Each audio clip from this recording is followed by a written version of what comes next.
আল্লাহ নবী বললেন, আল্লাহ হলেন চিরঞ্জীব। আল্লাহ এবার নিজের ব্যাপারে নিজেই বলেন, আমি আল্লাহ ব্যতীত কোনো ইলাহ নাই, কোনো মাবুদ নাই। হুয়াল হাইয়ুল কাইয়্যুম, আমি আল্লাহ চিরস্থায়ী চিরঞ্জীব। কেমন চিরস্থায়ী চিরঞ্জীব জানো? লা তাখুযুহু সিনাতু ওয়ালা নাওম। আল্লাহ বলেন, আমার ঘুম নাই, তোমরা নাই, নিদ্রা নাই, এমন কে গুলো আমাকে স্পর্শ করতে পারে না। বলেন তো, আমাদের ঘুমের প্রয়োজন আছে না নাই? আছে। এখন কারা কারা ঘুমান? নারায়ে তাকবীর। কেউ ঘুমান না? ঘুমান না কারা? লিল্লাহে তাকবীর।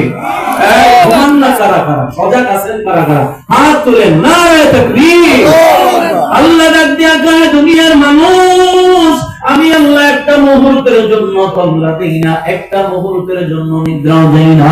পয়গম্বর মূসা নবী ডাক দিয়া কয়, আল্লাহ তুমি যে ঘুমাও না আমি জানি।